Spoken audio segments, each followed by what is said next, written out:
But you know what else existed there that we have not seen them mine once? His mistress. Once! Carendial. It doesn't make any sense. It doesn't.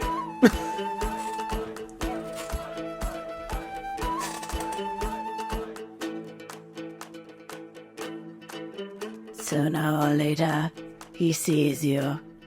Not just who you are, but who you wish to be. He makes you believe that his power has become yours. Irresistible power. Do you really believe what he wanted above all things was children? No, it's... That's what he said.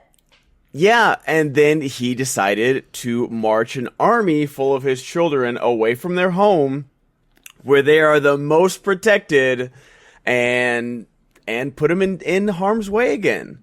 And God. like, you can't tell me like, oh, you gotta feel bad for orcs. Look at this orc family, and then just like their leader just marches them off to war. Like, this is.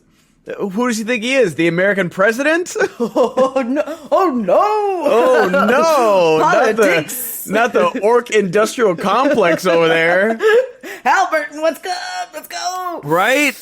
I do have to give the actor who's playing Adar his just desserts. He's doing a great job. There's oil in a Region. Shut up! You know what? I didn't realize just how big a Region is. That I think is a big like main complaint of everybody is that especially like Khazad-dûm I think has done at least a better job of it. Even this episode, we kind of saw we get these sweeping shots of like the city. Yeah, but and like every city is like 25 people that gather for one announcement and then leave. Like that's it. 15 people. There was in our Discord. 15 people go to see the sea snake. Judgment. Right? Like, okay, I'm just saying, if I'm back in the day and I don't have, the internet or television, and you tell me that a giant sea serpent is going to judge somebody and either eat them or spit them back out, I mean, I'm setting up a stand of kettle corn. I'm getting there early. I'm getting a good seat. It's the Rose Bowl. Now, like, I'll be honest. I don't know if I could go to like the Colosseum and see like people just murder each other. It was a different time. I understand that. It really was. You would have gotten. I could see a big sea snake eat somebody. The king or queen or Elendil, people who are maybe to blame for my son or family dying. And also, like, I'm not getting treason vibes over here because if you don't show up for that, you're getting the whispers like, oh, you see, Ben wasn't there for the giant sea snake. I've heard he's got a giant sea snake though. But how do you not show up for this? He's got a giant. How do you not show up for this? This is crazy. It's wild. Thank you. Is it the same? Like, did they get the same extras that were shouting Farazan? Now they're shouting Miriel. Like, come on, like. It's wild. It's wild. It's so wild. Megalo Blazemon, who's also a follower of ours, commented that everything in Numenor, it looks like it's AI generated. And it sucks because they did shoot on location here. They did shoot. And it was gorgeous. It looked so good. The sea looked gorgeous. It really did. But it goes back, I was listening to, when I was driving back and forth from my parents' house, I listened to our last episode and it was just like, I don't see the grandeur of the greatest race of men and the city with, indoor plumbing that Isildur's bragging about to all the Southlanders and, the heirs of, or like the predecessors of Aragorn. Like, Aragorn would still stand out in this world. Like, I'm telling you though, and we're going to get into it when we get a little more specific scene by scene. Elendil, I even looked, is bringing Aragorn. He really is. Him. Isildur, I don't know what you can do in the next 17 years that it takes to film 3 more seasons to make him any Aragorn. And maybe he's not, maybe Isildur isn't like as Aragorn-y as Elendil is or needs to be. he is killing it.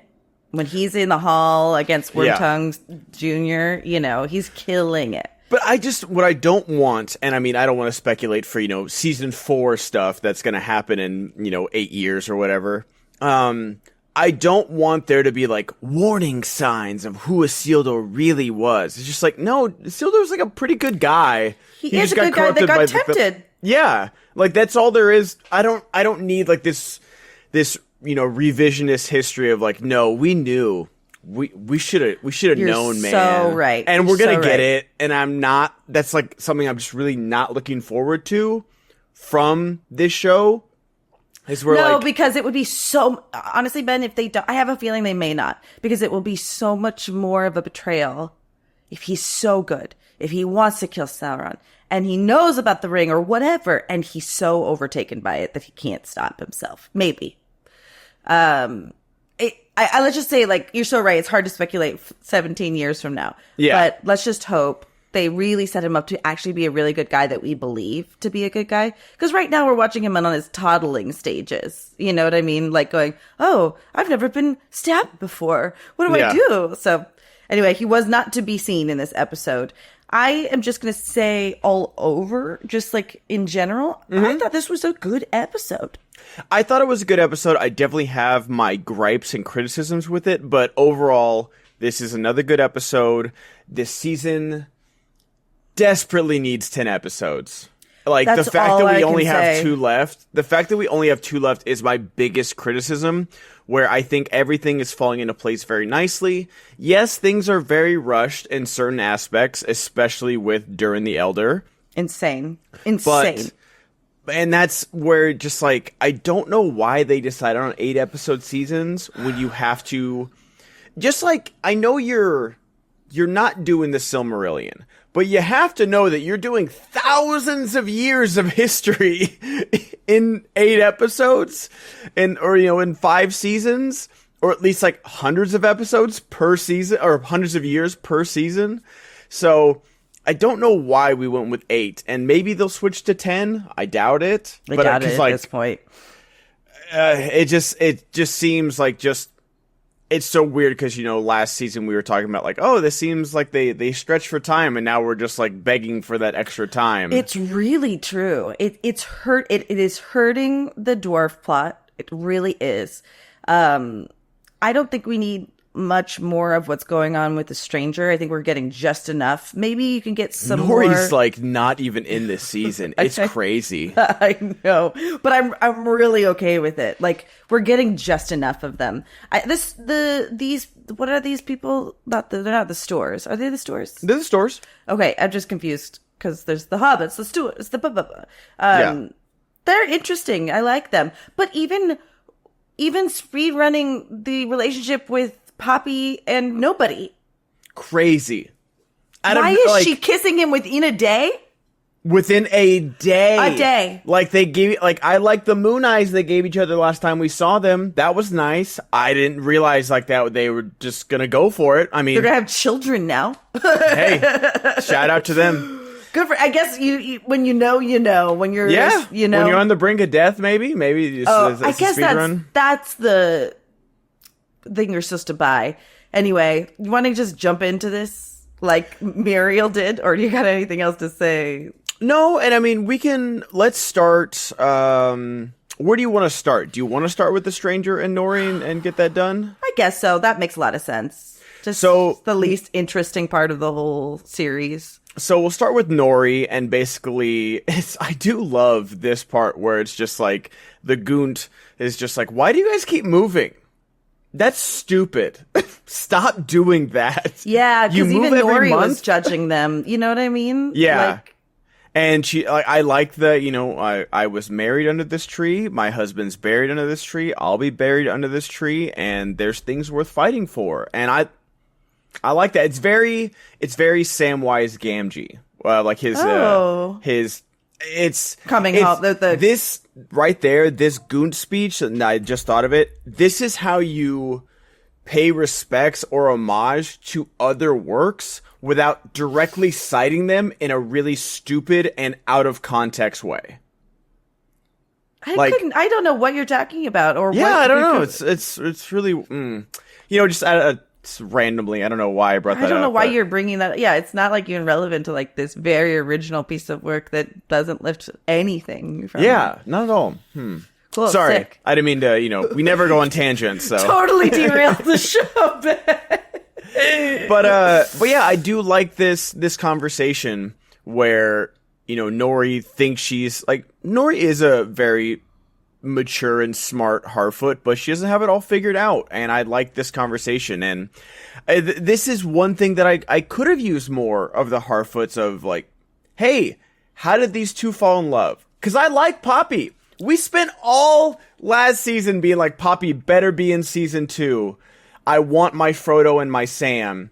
Like, and then, I don't know, this feels like they listened to the wrong side of the fandom and saying like the Harfoots are the worst part and all these stuff. Like, granted, we were saying that the Harfoots are Nori and Poppy were good. That's right. Nori and Poppy were good. The Harfoots were just assholes. Like, so true.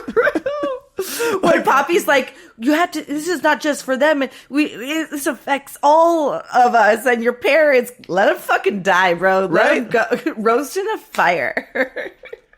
Yeah, like it's like that guy on TikTok that does the job stuff. He's like, I've been here so long, I feel like I could die. So die. Oh, that guy is funny. Yeah, he looks so weird without his mustache. He is locked into that mustache for life. I'm sorry, man. Like, because he did a couple TikToks before, and then he locked in on his IKEA joke, which is. With the, I don't know what Dr. Dre song it is or whatever. I know everyone's screaming. Oh, yeah, the dramatic music, yeah. Dude. It's so good. But then I saw him with it. I was like, oh, this guy's really great. And then looked at his old TikToks, and I felt really bad for him. No, some people are meant to have facial hair, and he is one of those people. He ended up getting a role in Cocaine Bear. I saw that. He was the best part. Was he? I didn't watch it. Well, he had, like, the part with, he's like a paramedic that shows up because of a call. Right. That part was what I expected Cocaine Bear to be. The rest of the movie was really boring, but like his little vignette where the paramedics are like getting torn up and the bear's chasing the ambulance and stuff. That's what I expected that movie to be. The rest of it was insanely boring and stupid. Oh, that's too bad. Because they should. Oh, anyway. Well, next episode we'll talk about Cocaine Bear. Good for that guy. He played the TikTok game well. Yes, I think that they listened to our episodes and they're like, oh, Ben and Jess didn't like the Harfoots. But we should have said we liked Nori and Poppy. But they brought, we can forgive how they brought Poppy back into the fold. It's really weird that she was following them for fucking 6 months and now here she is, Some people thought we were going to get a gay relationship and thought it was going to be Nori and Poppy. How do you feel about that? I think it goes along with the same thing of like people wanted a gay relationship with Frodo and Sam. And I don't want to say like I'm not fine with like, oh, ship this, ship that, but just like, I don't know. Like I think I said it when we were talking about it where platonic friendship exists and matters. Yeah. Like they're just as strong. They're forged in the fire, literally. And so there's plenty of like, my favorite anime, I've talked about it before, Jujutsu Kaisen, like people ship Gojo and Geto, and anyone that's listening to this knows exactly who I'm talking about. And I'm fine with that one, because that was the one where I was like, oh, they hadn't seen each other, and the guy comes in, he's been here. And it's like, okay. Fucking insane. Let's talk about this a little bit. Fucking insane. I smell his balls. Yeah. It's ridiculous. And so there's stuff like that. And I'm fine with that. But just like with Frodo and Sam, it's like, no, they're good friends. He was best man at his wedding. Like, I don't know. I kind of put Poppy and Nori into that one too, where it's like platonic friendships are good. And that's where they are. And that's kind of why I wish that Poppy's romance would have gotten a little more screen time, because I'm a romance guy. We lost Bronwyn and Arondir. I need something besides toxic people shipping Halbrand and Galadriel. Stop it. Stop. You're weird. So, and you guys, and we'll talk about this a little more when we get into the Eregion stuff. But today on the TikTok feed, I saw a couple of fan arts between Annatar and Celebrimbor. And you know what? Maybe 2 episodes I would have wanted that, and now I don't, because it's so sad. But, like, I get it up until a certain point, and I shipped it before we started this season. And you know what? I can understand why the lore fiends are like, what's wrong with you? Because what happens? Do you know what I mean? Yeah. Like, I understand now. I was just living in the moment, friends. That's all I was doing. Fair. Now that we're in a different moment, I'm upset. I don't want to see it. But speaking of losing Arondir's and Bronwyn's love, when we see Arondir running later on and getting attacked by orcs, Bear McCreary, I told you we weren't going to hear their love theme anymore, but he reused it as like his triumphant and epic, like urgent theme. And it was so awesome because, like, you know, he's just fighting for love and goodness, even if he doesn't have it. And it. Bro is like going full Liam Neeson right now. He's not messing around. His loved one has been taken, and he's just like killing everybody in his way. And it's such a good use of that love theme. You're totally right. We are missing romance. We are missing what we're supposed to be fighting for and against, you know? Yeah, like we got some good. It's still like this unrequited love, and I think it's gonna stay that way. With Muriel and Elendil. I think they're full blown in it. They haven't kissed. You got, like, I'm sorry. She touches his chest like a whole different thing. Sign on that dotted line, baby. All right. Let's just pause there for a second because we have to get back to that. One of the things that we get some more Tom Bombadillo, and the stranger. This is straight out of Empire Strikes Back. This is what way? Oh, you mean Yoda stuff? Yes. Like, the fact that the stranger has this vision of Nori and Poppy dying, like, in all, you know, the Eye of Sauron and all these things and rocks falling, and then he's like, oh, my friends, they're in danger. I literally just watched Empire Strikes Back like 3 weeks ago. This is literally Luke hearing Han and Leia fighting Darth Vader on Cloud City. Like, what Soldier Boy say? Word for word, bar for bar. Jesus Christ. That is such a good pull. Yeah. Because then Tom Bombadillo sends him on this quest of the dead tree graveyard to go find a Gand. And I like when he's getting dressed where he's like, oh, well, you follow old Tom. That's good Tom Bombadil right totally. there. That's good stuff. I also don't have major criticisms with Tom. I actually I think you got me on the tip of, like, I think you got me on the side of, like, okay, Tom's here to help Gandalf. That's cool. Yeah. And I love that he disappeared. And I think it makes sense that he is set on a course where he has to choose. Are you going to just help one person right now? Or are you going to go find out the best way you can help everyone to the best of your ability? And by not choosing Nori, which we're going to assume he's not choosing Nori, he's allowing them to fight for themselves and prove their own worth. What? I think he's going to choose Nori. I think it's like kind of like a false... Do you think so? I think it's like kind of like a false choice where he's like... He's going to choose... He's saying, look at this to save his friend. Yeah. Oh. Yeah, because, you know, I will say this. It seemed really dumb that there was just a lot of branches in the... like the, a lot of branches there. Yeah. And I think he's going to find his his staff by choosing Nori. All right. The tree. The tree. Goon's tree. The Goon tree. That's what it's going to be. I called it now. I like it. I predicted it. And the only other thing I'll say about this is that stop using lines from Lord of the Rings or the book. I saw that in the comments. I got in trouble for saying that the dig deep earth thing was from the movie and not from Tom Bombadil. You didn't get in trouble. You just got corrected. I mean, it's not corrected. It's in the movie. Okay. It is in the movie. Okay. I'm right. Oh, okay. I realize that Tom Bombadil obviously said it in, 1940 when the book was written. I don't know, and I don't care. Sorry, it was on TikTok first, you fake fans. Then die. But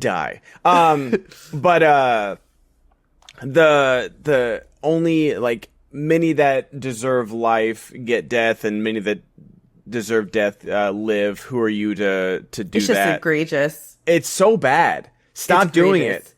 Well, and then Forbes comes out with the fucking article going, here's my theory as to why the stranger is a blue wizard. Get off my nuts, bro. It's insane. Like, listen, I'm so glad that you guys have theories that it might not be Gandalf. And if that is fun for you, good for you. Don't make me click on a fucking... Forbes is losing it with me right now. I know we're not supposed to go to Forbes for... Keep going. Go harder. Why would I go to Forbes for my Lord of the Rings reviews and theories? I don't know. That person needs to go to Screen... Oh, I think it was a Screen Rant article, That actually. sounds more like Screen Rant. Then, you know what? Stop it. Have more integrity. Have you looked at Screen Rant in the last 10 years? I don't. I just thought the name was great. Screen Rant? It's literally rant, though. I realize the error of my ways. Okay. I don't want to put the blame on the reader and not the person putting out the article, but I'm going to put it on you because... Consider the source. Yeah, consider the source. No, it just showed up. It showed up in, like, my suggested... I didn't read it. I just thought it was so dumb that this is the clickbait title. Like... It literally is. It's so... because I think I cover the Orville on one of my other shows. And... every other week, there's a new article going, will there actually be a season 4? Stop. Let it go. You don't need to write about the Orville until we know. Shut up. So anyway, just the whole world about that media it makes someone click. Yeah. And you shared it. I did it on purpose. Oh, got it. I was trying to get the other people. Jessica's playing the double reverse fake of sharing a clickbait link so you don't click on it. Sooner or later, he sees you, not just who you are, but who you wish to be. Screen Rant. We'll take a job, though. Yeah, we'll take a job. I can write 15 articles about nothing a day. Yeah, ChatGPT. Let's go. So anyway, it's just so plainly obvious that it's Gandalf. It's kind of fun to still not know, kind of see how he chooses. I think you're totally right. He will choose Nori. I didn't think about that. I think that's a really cool... No, but I didn't have the Goont tree branch. That's a good one. I like that theory a lot. So I think you're right about that one, is he's going to come back and still not be able to control his powers against the Jawas. And then he's going to break off a piece of that Goont cat bar and then it's on. The tree's gonna crash is what's gonna happen. So they're gonna accidentally destroy the tree, and then there's gonna be the staff. Gotcha. That's what it's going to be. So he's not gonna be like, "Ka, ka, ka," and he's gonna go can I please have this branch or something. He's gonna do the right thing this time. I like it. I like it. I like it too. So that kind of puts to rest the Empire Strikes Back part of the episode. Yeah, I don't know. I think it's just because I'm liking Daniel Wayman so much this season. Yeah. Because he can talk. And then, obviously, I like Roy Kinnear as Tom Bombadil. Kieran Hines is one of my favorite character actors, a favorite villain actor. What else has he done? He was Steppenwolf in the DC movies. He's been in a ton of stuff. Yeah, I don't recognize him. He's going to be in Game of Thrones in later seasons. I don't want to spoil who he's going to be, but he's a great character in Game of Thrones. So he's just done a bunch of stuff, and I just it's always nice to see. He's just one of those actors that you're like, oh, I like him. We're in good hands. Got it. That's good, because they did cast a lot of quote-unquote relative unknowns to the world of TV. Yeah. But it's smart that they cast someone that we can at least rely on to do a good job. Because he is doing a good job. This is not an easy role to take up. No. Not an easy mantle. I think now is good time to talk about Numenor. Yeah, I think so. Shit just is Farazan is out of his goddamn mind. Out of his goddamn mind. And I knew he was going to look into the Palantir. Of course he was going to. I feel like he has before this moment. Do you think? Yeah, we're just seeing it now. But He basically commandeered it at the, scepterizing whatever when the eagle showed up. The eagle show, yeah. The eagle show. It was like a dramatic, like the audience knew he was going to use it. We just hadn't seen it yet. And we didn't know what he saw, or what he was seeing. The Grima Wormtongue dude who you were talking about, like we were going to get some political scheming. Balzagar. He is really, maybe that's the gay relationship they're hinting at, because he really wants to be the first man or... No, I don't think it's that. I think it's literally just like, do you ever see Coneheads? With just years and years and years ago, like David Spade exactly, the David Spade character where he's just like, brought this up before. Let me take that. He's having a tough day, and then he's just a suck up. He's a Jared Kushner. He's just trying to get at the power titty. That's all he like. I think he would be gay if it would help his career. That's all I'm saying. He's giving, like, I almost sucked dick for water for the fire festival, dude. Yeah, totally. Absolutely. For sure. Because he is feverish. Remember Fire Festival? Remember when that happened? That guy is on, the sucking dick guy is on a reality TV show right now. And Good for him. I'm that guy, remember? Because that was my one-hit wonder. Good for him. No, I know. 15 minutes, baby. Gotta live it up. Yeah. That's me sucking it, but not through a straw, but not a dick. And I realized for those listening, I needed to clarify. I may cut that, probably won't, but should. He's just like out of his mind. And Arian is Brad Grenz did this. Karenian. We're not cutting any of this. Why would I? Why would you? Karian? Karian. That just sounds like a Lord of the Rings name. It doesn't sound like Karen. Karian. Something like he had it and I can't remember it. Okay. But she's just like really trying. She's in so I told you so mode. She really is. You totally got it. But it's like a bridge too far, Ben. Like, it's almost unbelievable at this point. Honestly, it works for me because that's the state of everything right now. Is that people, when they're in the wrong, they don't think they're wrong anymore. It does not matter what facts are being put in their face about things.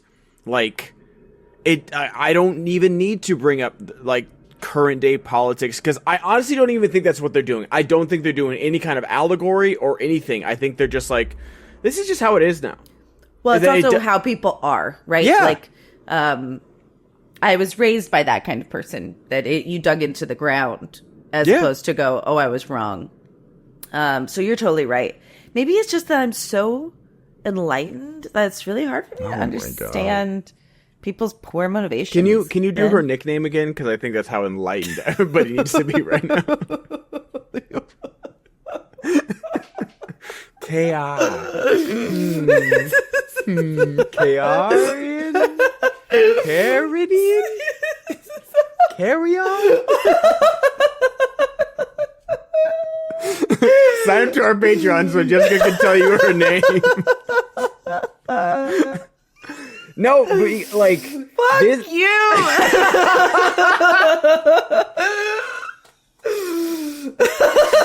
Oh my god, I was listening to a podcast on my drive home, and I need podcasters. I'm no expert, obviously. Like, we appreciate every single one of our listeners, but, like, we're not any, like, popular podcaster show or anything. But what I need podcasters to stop doing is acting like I'm in the fucking room with you, listening to you. You're on a microphone. I'm going 75 miles down the highway. I need you to stop being like, yeah, it's just like, yeah, I was talking with Brad Pitt, and he's like, we just doing this? Just talking like this?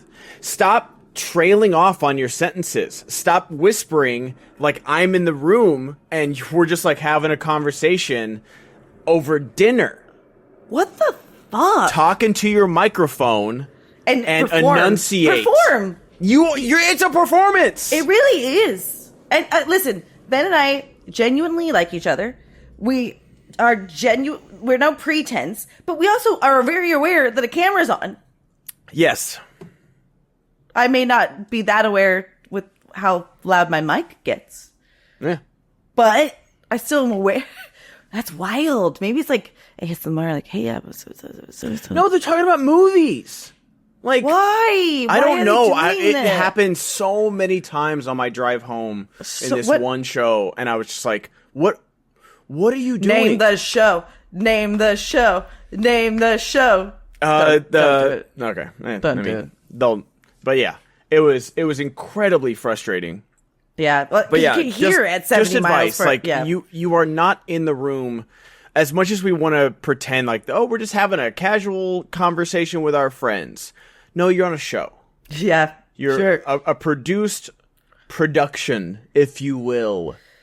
And you know what's nice? Like, something to think about, too. Like, I love it when people are like, I wish I was in the room so I could tell you guys, like, what I was thinking or whatever. You guys kind of are, though. When you share your comments, like, I still have those things in the back of my head. Like, oh, I wonder what this person's going to say to that. So, like, you are part of the conversation. You just can't yell at us in real time.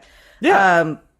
So Elendil is basically doing exactly what Muriel told him not to do. Yeah. He's going real Ned Stark right here. Yeah. Although it still works for me more. And this is the difference between Lord of the Rings and Game of Thrones, is that you are... But the thing is, when you watch the first time of Game of Thrones, you're like, yeah, Ned Stark, I grew up with soldiers. I learned how to die a long time ago. That's a great speech, Ned, but you have a family to worry about. Sorry, letting you know. But no, it works. Elendil is everything that we've read about and everything that Aragorn claimed to be when we met him. And I love it. It works so well. And then his talk with Karen. I have to look up Discord. I'm so sorry. I just have to do it because it's there. And I want to know. I know. I want to know. You know what I need is a 90s dance party. What?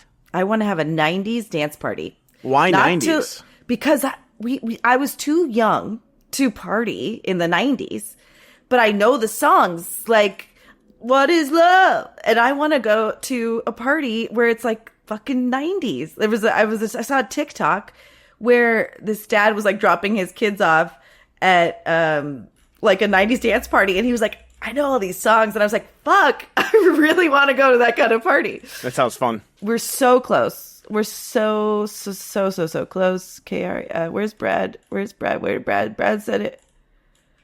Well, fuck her. No. I went too far. This is so interesting, you guys. Yeah, you really did get yelled at about the dig deep. Yeah, I told you. You really did. Kerendil. It doesn't make any sense. It doesn't.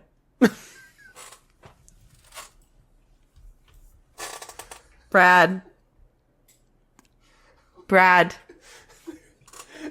There's no way this just happened. Brad, why did you do this to me, Brad? Hey guys, thank you so much. He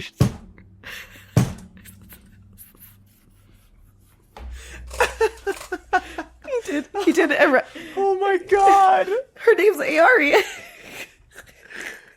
And not Elendil. I'm so sorry, Brad. What are we doing here? I think I'm dyslexic. There's no way. Now, I don't know if Jessica's going to edit out all her wheel scrolling that I heard through the microphone. But I can't edit that out. This is integral to the show. Oh my god. Everyone just stopped listening to us. all the goodwill we've gotten over these past 5 episodes, and people saying how much they love our nuanced perspective and how we're not just rage baiting, and everybody was just like, you know what? I'm going back to Geeks and Gamers. This show's too woke for me. Fuck you guys. Carindel. Brad, it's not you we're roasting, it's me. Oh my god. Okay, so just the look of utter disappointment when she's like, no, it doesn't make sense. Will live in my head rent free for a long time. Wow, I'm so glad we could do this together. This is a gift I give to you. So we've got Carindel. Yeah, get the train back on the tracks, please. We got Carindel in the jail. Gerendils in the jail. Arian comes to talk to him, and it's a good scene. They love each other. They do love each other. She might not agree with how he's approaching it, but there's love, and it's beautiful. There is. She does love him. She's just being manipulated. She's being blinded. We've seen plenty of our friends and family succumb to this in the last 8 years.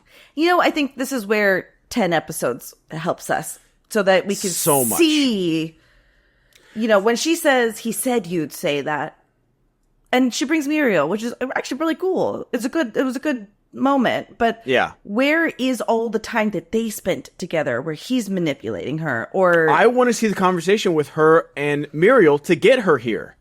Or where's the Farazan Carindel? Yeah. And like, how did she fall this far down the rabbit hole so fast? She didn't have TikTok or Instagram to look at those memes. How did anybody get so, and that was the thing about Numenor, is that they didn't show us the highest highs. They showed us like Elendil being kind of nice, but Muriel not being that welcoming. And then Halbrand get into a bar fight, and then a bunch of people being like, oh, elves are going to take our jobs. And then, so like, it didn't have the heights to fall from. Yeah. I'm not getting the, oh my gosh, Farazan is creating this crazy cult full of fear-mongering, war-mongering people, and I don't know how we're going to beat this thing. And I needed that. I needed to know, like, wow, this is what we lost. This is what, like, we used to have. We used to be a country, and now Farazan has taken over, and it's all gone. And I wanted that, especially because it's Numenor. Like, I want that. Yeah. Because a lot of people don't really quite understand, if you haven't read the books, not the books, but like the Silmarillion, like what Numenor really is. And so this was your opportunity to really give us like an awesome, you know, ancestry for Aragorn. And you're doing it with Elendil. Really, you are. I like to this. And actually, too, they're just like criminally underusing Elendil, too. He's just like, he is fucking so great. And we're just not seeing enough of him. But when he's on stage or on screen, he's just amazing. He is. But that, like, it's not even like to push back on you, but like you said, like, even the most layman of movie trilogy watchers only will recognize the name Elendil and Isildur and be like, oh, this is Aragorn's lineage. Yeah. And why are they all so lame? Yeah. Like, where's the Aragorns? Like, and that's a fair criticism. So let's just get a little bit forward, because I think what's going to happen is really dependent on what happens in this episode moving forward with Numenor. I really, really fucking hate how they played this out. Basically, they're like, you know what? Trial by the Valar. It's really dumb. I think Farazan was afraid to lose public opinion totally by just like slaughtering Elendil. I kind of understand that. Yeah, you don't want to make him a martyr. And really, Karen is, we're just going to call her Karen. Karen is trying to save her daddy too by going, well, maybe there's a chance he won't die, you know. Yeah. So they're working through that. She brings Muriel to his prison, and she tries to convince him to not. I don't know, what is she trying to tell him to do? She's trying to tell him to say Pharazôn is king, Right. so he can lead the faithful like through these hard times. Right. Because again, she asked him to do this episode previously, and he didn't listen. Yeah. So that's cool. Good job. But he's again, I like when he says to Karen, like, if you don't know by now, then I've got nothing more to say to you. Yeah, if and all you see is pride in my actions, then we have nothing more to say. And that is powerful. That's Good stuff. powerful. It He's really this actor's is. so good. He really is. Then they get to the trial, and they're calling the sea horn, and then Muriel shows up and says, I can stay in his stead. I could do this in his stead. It's so dumb when Karen and Grima are like, it is written. It is. It is known. It's so dumb that they're like, yeah, no, he can't. She can't do that. Like they fucking know the entire. These people hate the Valar and the elves, and they know the entire book. That's ridiculous. Well, he's to me. got the book in front of him. I know, but read it. Look for it then, bro. I just so silly that like, we don't have time. She could do that though. Well, I mean, I thought that was silly. I'm not saying it's not silly, and this is where like having your little Grima Wormtongue-esque character, like, I'm not saying we need more time with him, but I need to know like where his head's at, besides like just repeating what Pharazôn says. Like, why wouldn't he be like, no, you can't. You know, like that is wrong or whatever. Like he must pay for his. Like have him double down here, and Karen be like, no, it actually is written that way. You know? Yeah, someone else need to have said like, oh no, this is what the faithful have said, or this is what the Valar have judged, or something like that. And that part didn't bother me, but the fact that, you know, she gets pulled under by the sea serpent, very scary. And it's then, good. That worked well. And then Pharazôn, oh, the Valar have deemed you, and then she gets spit out like at the perfect time. Innocent. It's just cheese gosh. bomb. So now that she is innocent, I think that what we're going to see is, I hope in the next season, we'll see a little bit more of what is really happening in Numenor. This is what I'm hoping, is that, you know, we complain that we didn't get much scheming behind the scenes and stuff Skemmin? like that. Is that Skemmin? something? Kemen is his name. Kemen? Kemen is the son's name. Is it really? I believe so. Nah, he doesn't get a name. Okay, fuck that guy. Well, and that's what... did he have his arm in a sling? I couldn't tell. He did, yes. Okay. Because he's a little bitch, and he had a little fucking... Little bitch. Fucking asshole. Let's do it. Bitch. What a piece of fucking... Bitch. Bitch. You've done that to somebody. It's scary. Bitch. Yeah, fuck. Get in that locker, nerd. We didn't even have lockers in my high school. You didn't? We didn't. Weird. Yeah. So I have back problems now. That's right. But like, this is where I hope that, okay, we got past the Pharazôn, Muriel. Okay, now what are you gonna do, Pharazôn? Right. We seen the Palantir that like he sees Halbrand, so does he know that Halbrand is Sauron? I don't know. But now we need to see Pharazôn's scheme, because all he's done this season is call his son stupid and like stand in front of an eagle. Like, so what probably will happen now is what happens in the book, which is he'll try to marry Muriel. yes, and I want to see that, how he does that. Yep. And I hope it's something smart and clever and not just like, Hey, you said it you is wanted written or something. romance. Yeah. Make it happen. Cousin Show on me cousin. the Riz king, okay? You're not the king of Numenor. Are you the king of Riz, baby? Pharazôn. Thank you very much. But we had a lot of missteps to get here today. we had a long We were journey. forged in the fire, okay? And Pharazôn was born amazing. And going back real quick, yeah. You said that it is almost guaranteed that stranger is Gandalf. Is the Gandalf. Is the Gandalf, because he is learning to wield the secret fire, which is what he says when he fights the Balrog. I didn't see that. I didn't say that, but that's a good nod. That's a nod that works for me. Yes, like Because my most recent watch of the Lord of the Rings movies, I was like, God, what is the secret fire?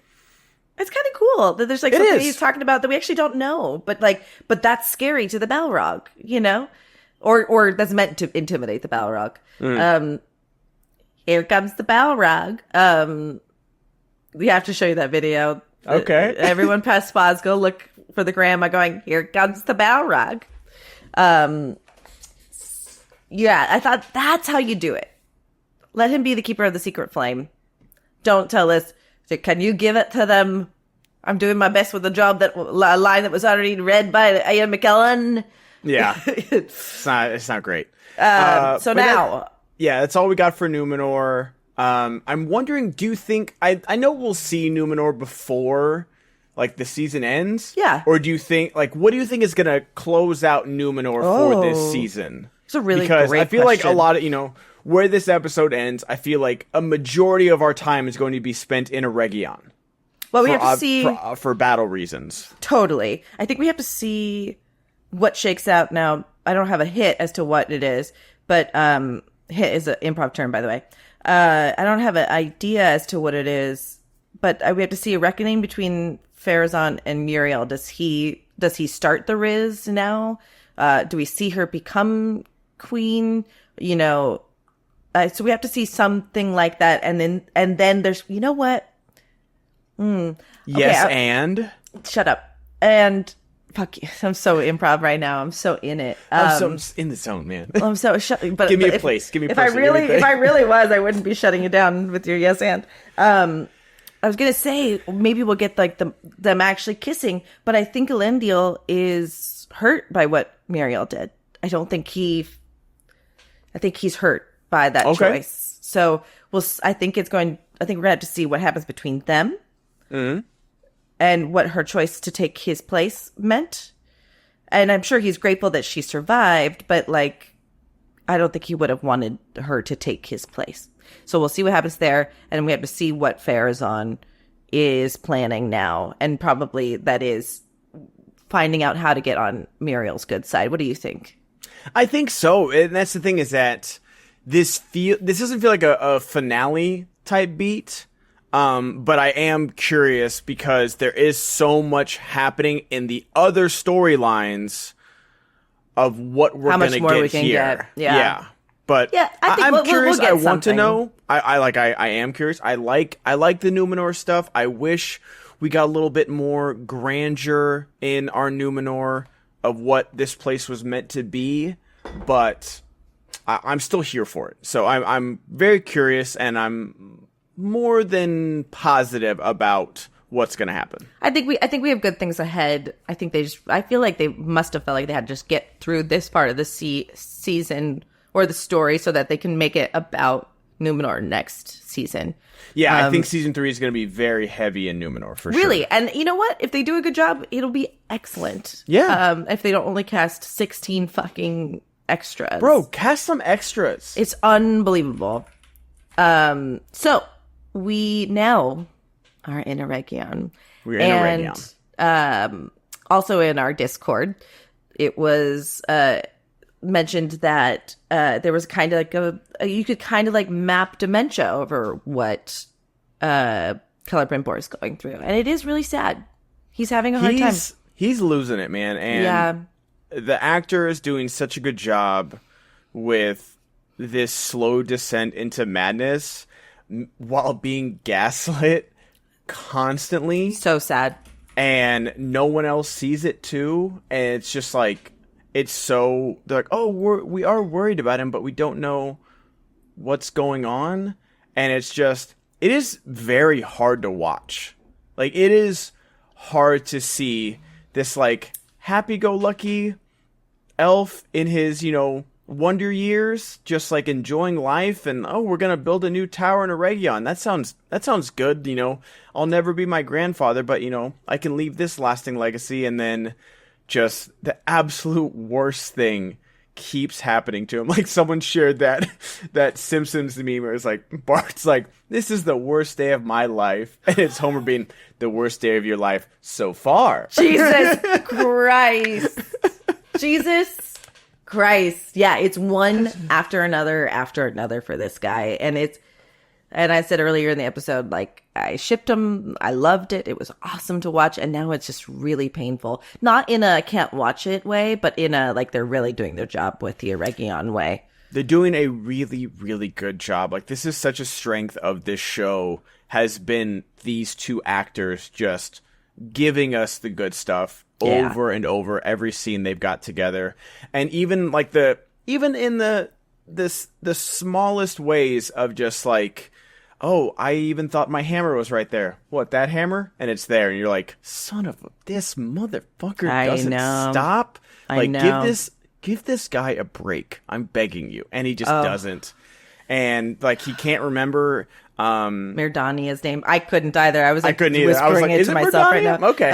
I think so. It is. That was a good pull. Merdania's name, and then he kind of like keeps him in the tower. He's like, okay, and the fact that he gets to play good cop too, when he's he's like, we need more Mithril.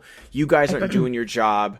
And then Anatar comes in. He's like, why doesn't everybody take a break? And you're like, thanks, Anatar. Fuck you, man. You did it perfectly, where you have like the shitty boss, and then you have the other boss. It's like, all right, guys, he's just really stressed. You said it perfectly, and he really is doing that. And almost Celebrimbor is grateful, that he feels like he's got his back, kind of.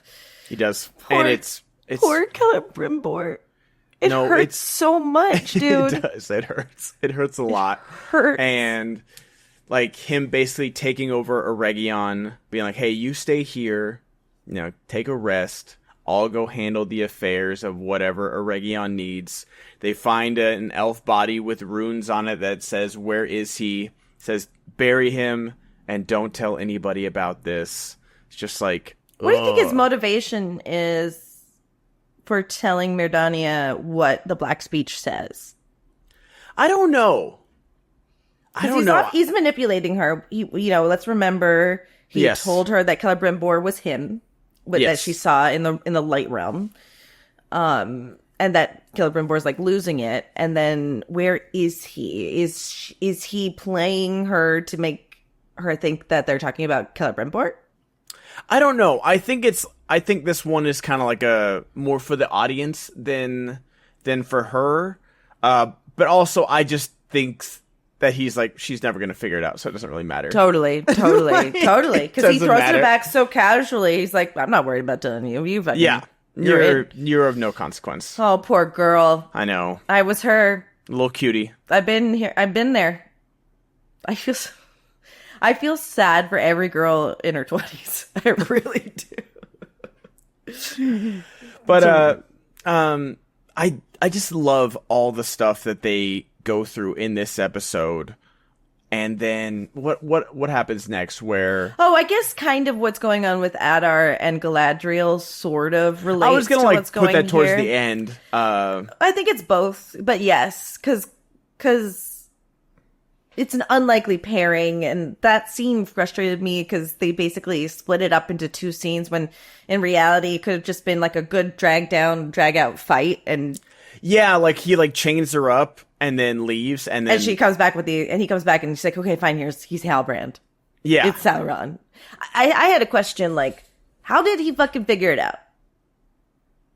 I don't know, and if that doesn't work for me, yeah. Maybe in the fact that, like, well, she tells him. Yes, but he says, I believe Halbrand is Sauron, or whatever. Like, he said it.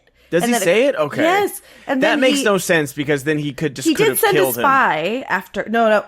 That's where I'm frustrated, is he let him go way too soon. Way too soon. To find out. And if he thinks, like, go send a scout to Eregion if they give this guy any credence. You have a fucking prisoner.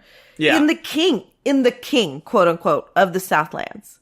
Don't let that guy go. He's not an emissary for you. Yeah. Like, he's not to be trusted. But Adar did send a scout after him, so maybe they found out that way, but that's why. That's wild. Yeah, and that's the thing, is that they've done such a good job with the rest of Anatar and Sauron and Halbrand's deception of just like how he's deceiving people, how he's getting the best of people, playing on their fears and like wants and stuff like that. And then even to where where he does mess up one time with Durin, and Durin kind of calls him on his BS. Right. But in those opening episodes, how he gets out of Mordor, like, didn't make sense to me at the time, where he's like, let my people go, I'll go to Eregion and find Sauron for you. And it's just like, why? What do you... What? I'm wondering what's now... the plan again? I'm wondering now if Sauron didn't want Adar to find out it's him, because Galadriel puts together at the end of the episode, when she finally calls Adar Uruk and will work together potentially, that Sauron wanted the armies to be brought to him. I did like that. I like that moment where you think Galadriel's being headstrong and prideful and stupid again, and right before it's a little late because she kind of gave away the plot. She's so dumb. She's pretty dumb, and it's very frustrating. It's like, I know we have to, I know this is baby Galadriel and she's got to learn, but she's eventually has to learn. Yeah. Can she learn? Yeah. Can she, is it going to be all 5 seasons of her just making the same mistakes until she finally becomes Cate Blanchett? Because that's really fucking boring. Yeah, totally. She has to have some ability to make a fucking quick decision. Yeah. And figure out hey, this orc that's been nothing but trouble and has already fooled me one time when we had him chained up and his army was defeated. He's up to something, but I don't know what it is. But maybe we shouldn't trust him. But she doesn't do that, and that's unfortunate. But right before they are about to one to twin powers collaborate, she's like, oh, I think Sauron's doing this, and he wants you to attack Eregion and basically, do his dirty work for him of, killing this elf kingdom. And I'm like, thank God you did this. And now Adar is the one being too prideful and, too stubborn to be like, no, we have to defeat Sauron. He's in there, and we're going to take this kingdom. I think that he said it, once he's in your mind and he knows what you want, then it's over. Yeah. And so I think it's too late for Adar. Even though he thinks he's doing the right thing, he's doing the wrong thing. And so that's another thing that I wish that we, I know the internet, got set ablaze with the orc family, but the lead orc that we've seen a bunch made a good point where he's like, what does Sauron matter? We've got Mordor. We're good, fam. Yeah, we've got a place to hang out. True. We've got our home. You're our leader. We're good. And I wish we would have gotten we had the 2 deserters that Arondir killed, where they're not feeling it. Give me more orc descent. If you want to make these people not just black and white evil, you want to give them some nuance and some character. Show me that. Yeah. Show me the orcs kind of whispering what are we doing here? We keep dying. We get plenty of fun orc interchanges during the movies. Yeah. We ain't had nothing but Maggie bread for 3 stinking days. We get it. And so you have some amazing actors here. It's back on the menu, boys. I've never read a menu in my life, but it's back on it. And here's the other one that gets me is when Gimli's sitting on the orc and he's talking, it's better eaten its nervous system. Yes. You know what that is? Wow. Impressive. Sure. But they finally attack Eregion. And Celebrimbor is hearing it. Mm-hmm. And Sauron's losing his grasp. Yeah, he's straight up threatening him. He goes a little too far where he's if you leave, every soul on this plane of existence and the next will die and it'll be your fault. I'm like, okay, dude. Okay. It's like a girlfriend going if you leave, you can never come back. And then don't. Did you ever see the TikTok or the Instagram where it's if you walk out that door, you can't come back, and the guy does a somersault out the door. Yeah. So Celebrimbor leaves, and Sauron does something that he did in the Hobbit movies, which was cast a deception spell to hide and obscure. Rolled a 20 on this deception too. He really fucking it took a toll out of him. I don't know if you noticed. He was like, oh god, I don't know if I can do it in time. Oh god, and then he did it, and it is awful. It's this is the moment of the season for me, because everything has just been kind of like, oh, wordplay, oh, deception, like, you know, oh, he kind of did this, and like, you know, a little like sleight of hand. This is straight up magic, and I'm here for it. I'm here for just like evil sorcery. And that's what this was. And I didn't know, like, he, like, you know, you see him, like you said, like, kind of, like, focus. I'm like, what's he doing? How is he going to stop this? Yeah. And then it's blissful. The birds are chirping. Kites are being flown. There's artists in the square. And nope. And this was good, too, because Mardania said, I thought when they find the body of the dead elf, they were saying that, like, normally this is a thrum with artisans and traders, and there hasn't been anybody for 3 days, which is the first sign that there's an issue. And so we're seeing those people here. And as Celebrimbor went to go open the door, the whole time I was going, oh, no, poor guy, no, because I just needed him to see it. I just needed him. And so they're just, this is like the nums. They're giving us nums in this. And I just feel so bad for Celebrimbor, and he's doing such a good job of manipulating him in this moment. And he's telling him the truth, which is really interesting.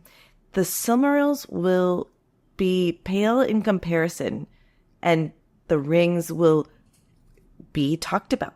Yes.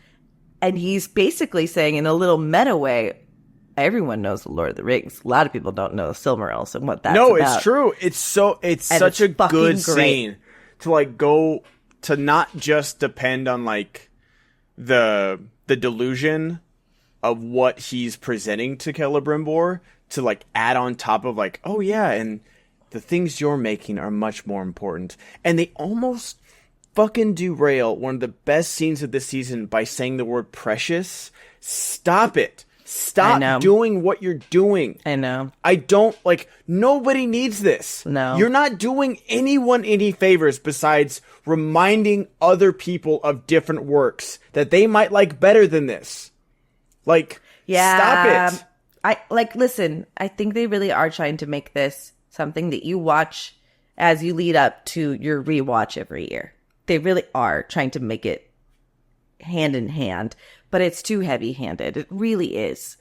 And yeah, that precious moment almost went over my head, and Alex caught it, and I was like, oh, fuck, come on, let it go. Because they say it, we're going to get to the dwarves. He says it to King Durin, where he's like, oh, I could give you timber. About the dwarves. Jesus. Yeah, we'll get to it, don't worry. I can give you timber, or if you desire something more precious. And I'm like, they just say it as a word in that one, and I was like, okay, I'll allow it. That. And then he uses like the fact that he does like the big long pause. I was like, oh, precious. Oh my god, I get that Gollum used this fucking word. I don't need to be reminded of it every time. Jesus Christ. Yeah, I know it's gonna be all in the Gollum movie too. It's gonna be.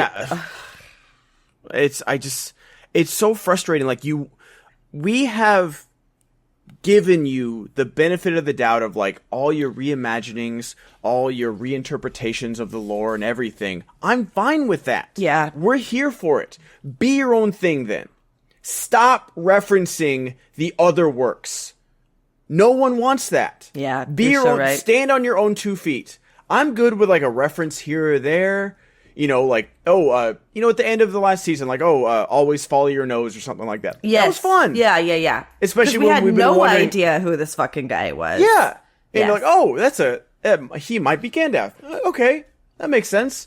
But like now every other episode, there's just like a line straight from the movies. And I'm just like, oh, man, it's so frustrating. God, I forgot about the dwarves because I really wanted to end on the Siege of Eregion, but let's just say that the transition from day to night, once he's finally officially like gotten Celebrimbor to go back indoors, is harrowing. And they fucking did some big falls. Like there was a couple of elves that like took big falls, and this is all in one shot. It happened in real time. It was too. really like a amazing thing. It's really amazing. And this was my only complaint, is that this is the first time we're seeing the size of Eregion. It's a realm. It's not just like, oh, this is where they do it's fucking huge. This is a huge lost. Yeah, and that's the thing is that like when he goes to the balcony and does like his composer thing, like, okay, now what I've done is about to happen. I think he's on the edge of the river and it's right there. No, we go through like the entire city. I'm like, this is a mistake. This is like, you shouldn't have shown me the entire city of Eregion and then get to the army. Because all exactly I've seen is like the tower, the inside of the tower, and maybe this courtyard. The volume can only do so much. The volume gave us the great day to night shots, but we just aren't seeing how badly Sauron is going to destroy what is so beautiful and precious. It's just that's just a you've driven that home for me, and this was a really good example because I'm like, oh wait, Eregion's that big? Fuck you. Yeah. How am I supposed to know or care? Like, we don't get much, if you guys want to reference the movie so much in the show, I'll reference the movies in the review of the show, where it's like, the best thing they did about Minas Tirith was having Gandalf write up all 7 fucking floors and show it. That's exactly right. He rides up, like, it only takes like an extra 25 seconds. Like, that's good filmmaking of just like, going up, yes, and now we're at the top, and you show... And that big overhead shot of the courtyard with the tree and everything. Oh my gosh, we're at the top of this amazing city. Holy crap. That's how you do it. We actually got a pretty nice overview of Numenor this episode. I did see that. That was pretty good. That was nice. a good shot. I love the Dutch angles of the Galadriel Adar conversation too. It works when you don't do it too much. Yeah, if you don't do it too much, it works, and it did work because there was no equilibrium between them. So when you do it, it works. It helped the scene for sure. We do have the Khazad-dûm stuff where there's not a mithril. Celebrimbor doesn't have mithril. And they decides to go to get the mithril. And Durin the Younger is pleased when the father denies the request. And then learns that it's not for the reason he thinks. He's trying to play the long game, the long con. And this is where we still haven't seen mithril. I think we're just not seeing it, but we're meant to understand that they've been mining it, which is kind of crazy. It's kind of crazy. That's bad. Yeah, I agree. Because they literally have a scene. Like I think you were right last week when he's pointing out all the shafts to reopen and all the mining going on, and you're like, I think those are gold mines. And I was like, no, I think they're doing the mithril, and then they pouring gold. It's the weirdest cut because they come into the throne room with like barrels of gold, wheelbarrows full of gold, dump it at Durin's feet, and then the next scene it's all gone. I'm like, wait, what? It was very strange editing. And right there, instead of doing gold, either you make it seem like these are tributes from the other dwarven kingdoms to get the ring, or taxes that we're doing the 100% taxing of the people. Yes, we weren't sure what it was from or why all that gold was there. Also, if you're mining gold, you don't mine gold coins. You schmelt them, and I was losing my mind in that scene. I'm like, is it like when you smear a bagel? Yes, you smear mithril. Fantastic. Like, I couldn't believe. I was like, wait, are they saying that like this is how the gold is coming out of the mountain? What is happening right now? I think because it was schmelted, then that means it's coming from the lords. I think that is what that means. It's so poorly communicated. I understand. Also, you are a mithril fucking mine for the. Oh my god, I'm gonna lose my shit on this show. All of it. They had all of it. It's just that mithril also existed here. Those gold existed in Khazad-dûm.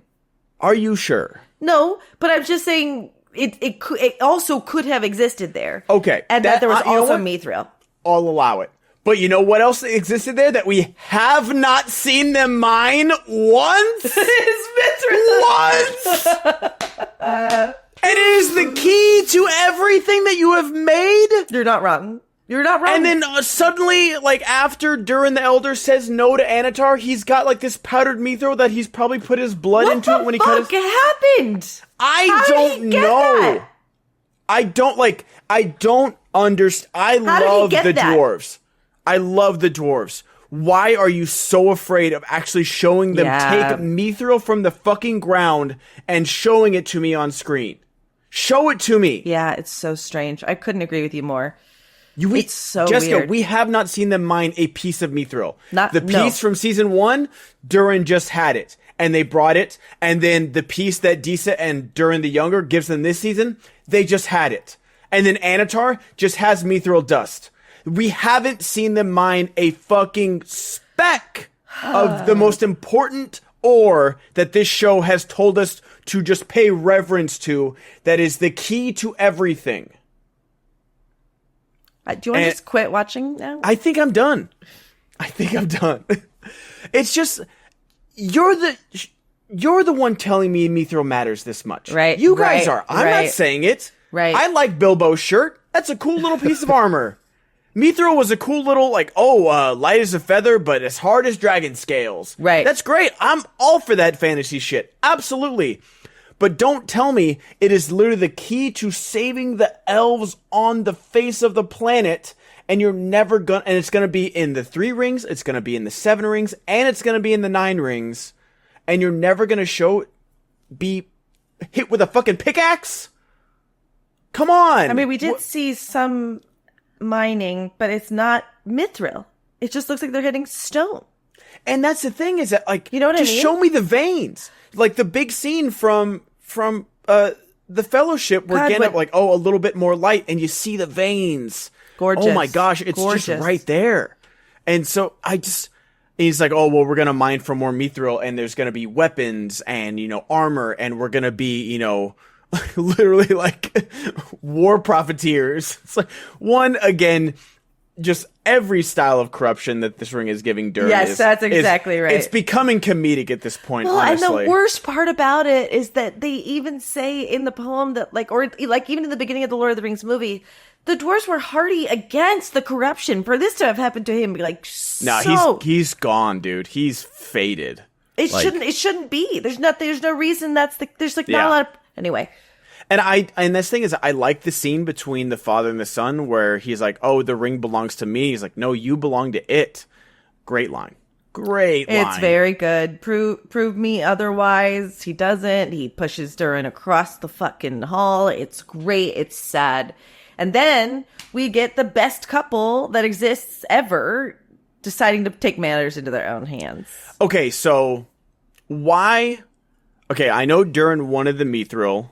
And then Durin wanted the mithril for regular reasons, and then Elrond's like, hey, this mithril could help us. And he's like, okay, I've got a better reason to mine the mithril. Right. Why does he not want to mine it now? Because Anatar wants it.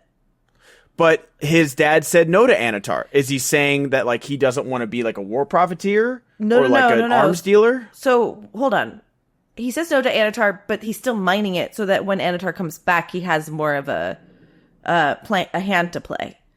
Like you said, war profiteering. Okay. And also, last episode, Durin the Younger comes in and goes, Dad, there's a scary beast that's going to, so we can't go any further. And that shot that everyone speculated when Sauron looks in the flame and sees the little baby Balrog. I want it. I want that toy. Remember, I was listening to a podcast about Empire Strikes Back, and kids these days don't realize there's a Star Wars toy for every fucking scene in that original trilogy. Wow. Every conceivable, and that's where George Lucas made all of his money. He self-financed Empire Strikes Back. It's the most expensive independent movie ever made. Are you serious? Yeah, he self-financed. He's like, I have all my toy money. I don't need a studio to tell me what to do. Wow. Boss move. But it's just I want that. I want the little baby Balrog that pokes out of a torch, and I want to put it on my wall right here. Like a little guy. Just a little baby guy.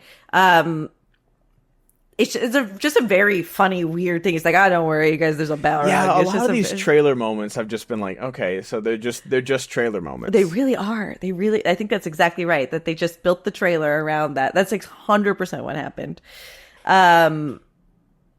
Durin gets pushed. Disa and Durin, the baby, decide to take matters into their own hands. She stone sings bats at Narvi.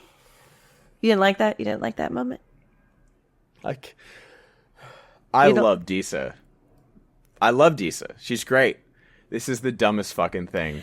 I will say, in the history of the show. I thought she is so hot. She is such a badass. She is fucking killing it. It's just really silly. She's got to feel silly in these moments where she's like ah! And she's doing the Dune song. Well, like, it reminded me, this is such a specific reference. You know, we talked about Thor, Ragnarok, and, the Immigrant song by Led Zeppelin. And there's a moment, and I think it's like the third Shrek.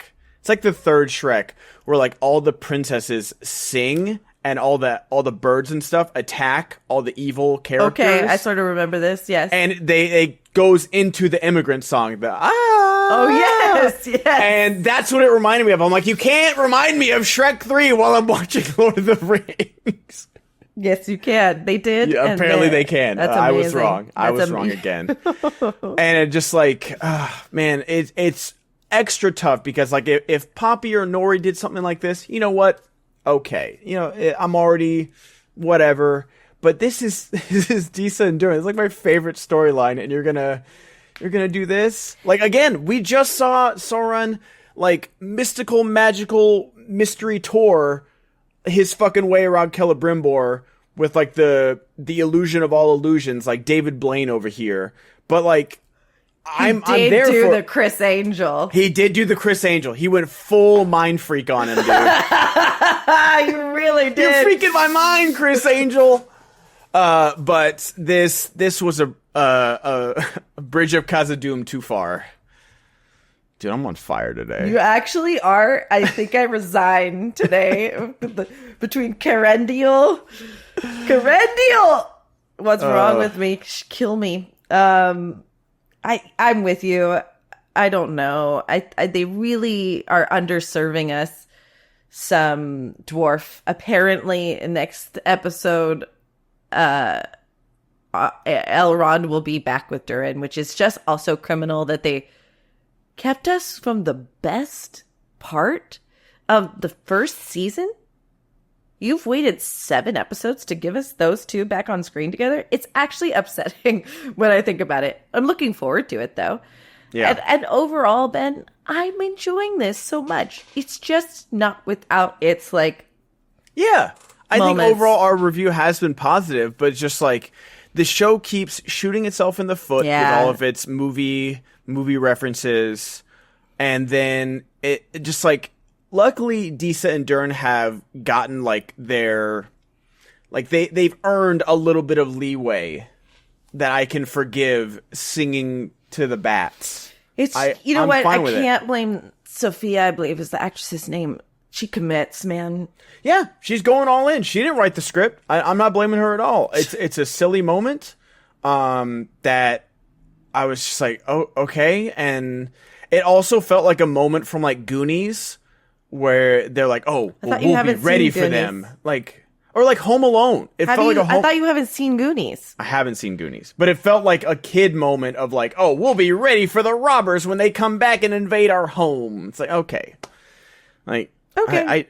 I don't know. It didn't, it sucked that was like the last scene of the dwarves for this episode. Yeah. Because the rest of the stuff was great. The rest of the stuff was great. It is good.